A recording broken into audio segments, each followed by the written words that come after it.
adik-adik, apa kabar semuanya? Luar biasa? Pasti sehat ya?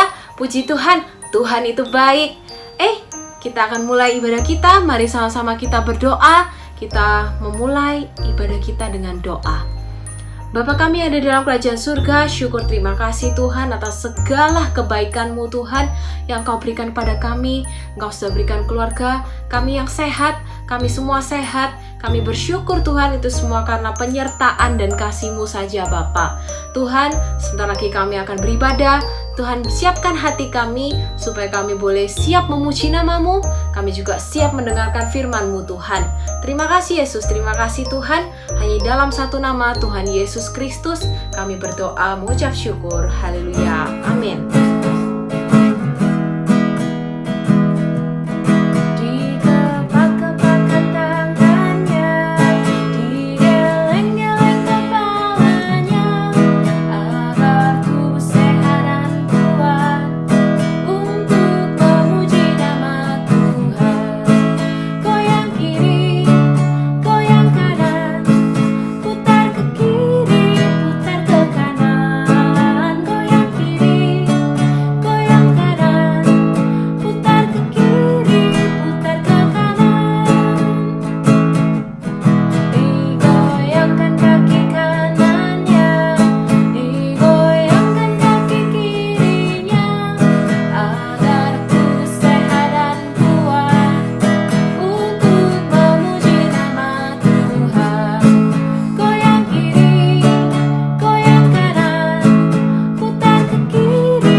Sebelum memasuki firman Tuhan, kita sama-sama menyiapkan hati kita pujikan sebuah lagu. Ku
Shalom kids, selamat hari Minggu. Sebelum kita mau masuk ke firman Tuhan, kita mau sama-sama berdoa. Selamat pagi Tuhan Yesus, terima kasih Tuhan untuk hari baru dan kesehatan yang telah Engkau berikan kepada setiap kami. Terima kasih Tuhan untuk kesempatan kami boleh melakukan kembali ibadah online pada pagi hari ini. Kami boleh memuji dan memuliakan nama-Mu ya Tuhan. Sebentar lagi Tuhan, kami mau mendengarkan sebagian dari firman-Mu Tuhan. Urapi telinga, hati, dan pikiran kami Tuhan, agar kami boleh menjadi pendengar yang baik Tuhan, dan boleh menjadi pelaku firman-Mu Tuhan. Urapi juga Tuhan firman-Mu ini Tuhan, supaya dapat berguna bagi kehidupan anak-anak-Mu semuanya. Terima kasih Bapa, terima kasih Tuhan, dalam nama-Mu kami berdoa dan mengucap syukur. Haleluya, amin. Nah adik-adik, 2 minggu yang lalu kita sudah belajar tentang mengelola uang jajan. Nah minggu ini kita mau belajar tentang mengelola tugas dan tanggung jawab sekolah. Nah berbeda dengan uang jajan, kita semua biasanya ingin menghindari tugas dan tanggung jawab yang diberikan oleh sekolah. Contohnya seperti mengerjakan PR dan belajar untuk ulangan atau tes yang akan datang. Yuk kita mau baca sekilas kisah dari teladan Paulus dalam menyelesaikan tugas dan tanggung jawabnya di Kisah Para Rasul pasal 20 ayat 17 sampai 21. Kita mau baca sama-sama ya.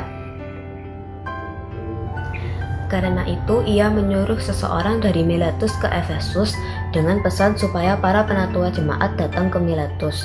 Sesudah mereka datang, berkatalah ia kepada mereka, "Kamu tahu bagaimana aku hidup di antara kamu sejak hari pertama aku tiba di Asia ini. Dengan segala rendah hati aku melayani Tuhan. Dalam pelayanan itu aku banyak mencucurkan air mata dan mengalami banyak pencobaan dari pihak-pihak orang Yahudi yang mau membunuh aku. Sungguh pun demikian, aku tidak pernah melalaikan apa yang berguna bagi kamu.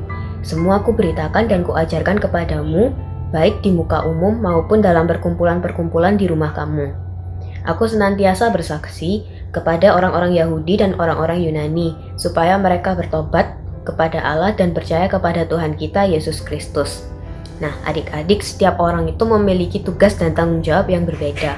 Dari cerita Paulus tadi, kita dapat mengetahui bahwa tugas dan tanggung jawab Paulus adalah melakukan pelayanan, dan Paulus menyelesaikannya dengan baik, walaupun tadi kita baca Paulus memiliki banyak pencobaan dalam melakukan tanggung jawabnya tadi. Nah, di sini tugas dan kewajiban adik-adik sebagai seorang belajar adalah belajar dan mengerjakan tugas-tugas dengan baik, serta mengembangkan potensi yang telah Tuhan berikan dalam diri kita masing-masing. Tetapi kita setiap harinya memiliki banyak aktivitas sehingga kita kadang melalaikan tugas dan tanggung jawab kita. Kegiatan sehari-hari seperti bersekolah, ikut kursus, mengerjakan PR, dan belajar kadang terasa sangat melelahkan, dan kita juga ingin memiliki waktu untuk bersenang-senang, beristirahat, menonton TV atau YouTube, dan juga berjalan-jalan dengan teman atau saudara. Tetapi yang seringkali terjadi adalah kita terlalu asik bermain sehingga kita nggak punya waktu lagi untuk mengerjakan PR atau belajar. Lalu, apa yang harus kita lakukan? Gak ada salahnya adik-adik kalau misalnya kita ingin beristirahat dan bermain. Kita juga butuh waktu untuk istirahat, tidak melulu soal belajar. Tetapi yang seringkali terjadi di sini, kita itu terlalu asik bermain sehingga kita melalaikan tugas dan tanggung jawab kita. Ingat adik-adik, Tuhan Yesus memberikan waktu yang sama kepada setiap orang, yaitu 24 jam dalam satu hari. Nah, dalam 24 jam ini, ada orang yang berhasil menyelesaikan tugas dan tanggung jawabnya, bahkan masih punya waktu untuk bermain. Tapi ada juga yang tidak berhasil menyelesaikan tugas dan tanggung jawabnya karena terlalu banyak bermain. Nah, di sini apa yang harus kita lakukan? Kita mau belajar untuk menentukan prioritas. Apa itu prioritas? Prioritas adalah sesuatu yang didahulukan atau dianggap lebih penting. Nah, bagaimana cara kita menentukan prioritas? Yang paling utama adalah kita harus mengerti kemampuan diri kita sendiri dan juga cara kerja kita sendiri. Contohnya, misalnya adik-adik membutuhkan banyak waktu untuk mengerjakan PR matematika, tetapi adik-adik tidak membutuhkan banyak waktu untuk menyelesaikan PR IPA atau bahasa. Nah, kita dapat memulai dari yang lebih mudah dulu, sehingga nanti ketika kita mengerjakan PR yang lebih susah atau tugas yang lebih susah, kita bisa lebih fokus. Tetapi ada juga yang berkebalikan, mengerjakan hal yang susah terlebih dahulu, lalu mengerjakan yang lebih mudah. Itulah pentingnya adik-adik, kita harus mengetahui bagaimana cara kita bekerja dan juga kemampuan kita masing-masing. Kalau kita memaksakan apa yang dibicarakan oleh orang lain atau cara kerja orang lain, maka kita akan tidak enjoy dalam melaksanakan tugas dan tanggung jawab kita, karena hal itu tidak sesuai dengan diri kita. Ingat adik-adik, Tuhan menciptakan setiap orang itu unik dan berbeda-beda. Maka dari itu kita tidak boleh terpaku kepada cara kerja orang lain, tetapi kita harus menemukan sendiri bagaimana kita bisa bekerja dengan efisien. Lalu bagaimana kalau misalnya pada saat kita ada tugas atau ada PR dan juga kita ingin bermain atau menonton pada saat yang sama? Tentunya kita harus memilih hal yang lebih penting untuk dikerjakan. Nah, kira-kira lebih penting mengerjakan PR atau bermain dan menonton TV ya adik-adik? Tentunya kita harus memilih yang mengerjakan PR, walaupun kita seringkali tidak suka dengan jawaban ini. Nah, di sini kita mau belajar dan mengingat satu ayat firman Tuhan di Lukas 16 ayat 10. Yuk kita mau baca sama-sama. Barang siapa setia dalam perkara-perkara kecil, ia setia juga dalam perkara-perkara besar. Dan barang siapa tidak benar dalam perkara-perkara kecil, ia tidak benar juga dalam perkara-perkara besar. Ingat adik-adik, tanggung jawab adalah suatu bentuk kepercayaan. Ketika kita bisa dipercaya dalam hal yang kecil, kita juga bisa dipercaya dalam hal yang lebih besar. Saat ini tugas dan tanggung jawab adik-adik masih seputar bersekolah dan mengerjakan tugas dengan baik. Tetapi ketika adik-adik bisa mengerjakan ini dengan baik dan bisa menentukan prioritas, saat dewasa nanti adik-adik akan lebih mudah dan efisien untuk melakukan tanggung jawab yang lebih besar. Mungkin pada awalnya terasa susah dan tidak penting untuk menentukan prioritas dan juga memilih. Tetapi ketika kita sudah terbiasa, kita akan lebih efisien dalam menyelesaikan semua tugas yang diberikan kepada kita. Ingat adik-adik, tidak ada satu orang pun yang langsung mahir dalam melakukan banyak hal dan juga dipercaya tanggung jawab yang sangat besar. Semua hal itu berasal dari banyak hal kecil yang dilakukan dengan sungguh-sungguh. Tapi kak, aku nggak suka belajar di sekolah. Aku lebih suka kursus olahraga, kursus menyanyi, kursus musik, atau menari, dan lain-lainnya. Aku lebih antusias melakukan itu daripada pelajaran di sekolah. Gimana dong? Nah, di sini kita juga mau mengingat adik-adik, kita selain tugas dan tanggung jawab sekolah, kita juga memiliki tugas dan tanggung jawab untuk mengembangkan potensi yang sudah diberikan Tuhan kepada kita. Nah, mungkin potensi dan kemampuan adik-adik ini tidak begitu berhubungan dengan beberapa pelajaran di sekolah, tetapi kita mau belajar untuk bisa seimbang antara tugas dan kewajiban belajar dan juga tugas dan kewajiban mengembangkan potensi yang telah diberikan oleh Tuhan dalam diri kita. Mungkin kita kurang dalam beberapa pelajaran di sekolah, tetapi bukan berarti tugas dan tanggung jawab itu bisa ditinggalkan begitu saja.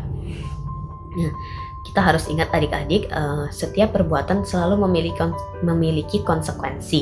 Jika adik-adik tidak seimbang atau memilih salah satu saja, maka ada beberapa konsekuensi yang nantinya akan menunggu. Contohnya, bila tugas sekolah tidak dikerjakan dengan baik, maka nilai raport kita akan merah. Dan kalau hal ini dibiarkan terus-menerus, maka kita bisa jadi tidak naik kelas dan kita sendiri yang akan dirugikan oleh perbuatan kita. Tetapi apabila kita hanya fokus kepada pelajaran di sekolah saja dan tidak mengembangkan potensi kita, maka saat kita beranjak dewasa dan adik-adik tidak ingin menjadi ilmuwan atau guru, maka adik-adik akan kebingungan untuk menentukan pilihan untuk masa depan kita masing-masing. Saat kita beranjak dewasa, kita akan dihadapkan dengan begitu banyak pilihan untuk masa depan kita. Ketika adik-adik ingin memilih sesuatu yang tidak berhubungan dengan pelajaran sekolah, adik-adik akan kebingungan untuk memilih dari antara sekian banyak pilihan. Maka dari itu adik-adik kita harus ingat bahwa setiap tugas dan tanggung jawab memiliki porsinya masing-masing dan kita harus berusaha untuk menyelesaikan itu semua dengan baik. Nah, itu tadi adalah inti dari firman Tuhan pada pagi hari ini. Kita harus belajar dan berusaha untuk membuat dan menentukan prioritas kita dalam kehidupan sehari-hari supaya kita lebih mudah dan juga bisa lebih bertanggung jawab dalam menyelesaikan tugas-tugas yang diberikan kepada kita. Dan juga ketika kita tidak suka dengan tugas dan tanggung jawab yang diberikan kepada kita mau meneladani dari kisah Paulus tadi untuk tidak mudah menyerah dalam melakukan tugas dan tanggung jawabnya. Kita juga mau mengingat bahwa tanggung jawab atau tugas adalah suatu bentuk kepercayaan kepada kita. Tadi di Lukas 16 ayat 10 dikatakan bahwa Barang siapa yang setia dalam perkara-perkara kecil, ia juga setia juga dalam perkara-perkara yang besar. Jadi jangan hindari tanggung jawab sekecil apapun, karena Tuhan akan selalu menyertai anak-anaknya yang mau melaksanakan tugas dan tanggung jawabnya dengan sungguh-sungguh. Sekian firman Tuhan pada pagi hari ini. Yuk sebelum kita mengakhiri ibadah hari ini, kita mau berdoa sama-sama. Tuhan, terima kasih Tuhan untuk firman-Mu yang sederhana Tuhan pada pagi hari ini. Ajar kami Tuhan untuk dapat menentukan prioritas kami Tuhan, dan ajar kami Tuhan untuk dapat bertanggung jawab terhadap setiap tugas-tugas yang diberikan kepada kami ya Bapa. Sebentar lagi Tuhan kami akan melanjutkan aktivitas kami masing-masing. Kiranya Kau mau sertai Tuhan, lindungi kami Tuhan dimanapun kami berada. Pertemukan kami kembali minggu depan Tuhan di ibadah online yang telah ditetapkan. Dalam nama Tuhan Yesus kami telah berdoa dan mengucap syukur. Haleluya, amin. See you. Oke, bagaimana firman-Nya hari ini? Luar biasa, puji Tuhan ya. Adik-adik, biarlah firman itu kita simpan dalam hati kita dan kita lakukan dalam kehidupan kita sehari-hari. Karena itulah yang Tuhan kehendaki dalam hidup kita. Kalau kita cuma dengar aja, tidak melakukan, Tuhan tidak akan senang ya. Jadi kita harus melakukan firman itu dalam kehidupan kita sehari-hari. Oke, pengumuman untuk minggu depan. Ibadah minggu depan akan diadakan by FaceTime melalui Zoom. Bagi teman-teman yang ingin join atau adik-adik yang ingin join, kalian bisa scan barcode di samping ini untuk mendapatkan informasi tentang ID Zoom dan juga passwordnya. Dan pengumuman tambahan untuk Natal kita akan diadakan pada tanggal berapa? Ya, betul, tanggal 25 Desember ya, pukul 10 pagi yang akan dilayani oleh Cilisien, dan ini pembicaranya jauh banget dari Kanada. Jadi siapapun yang mau ikut, siapapun yang mau join, yuk bisa juga scan barcode yang tadi ya untuk mendapatkan informasi. Oke, see you next week and God bless you kids. Bye-bye.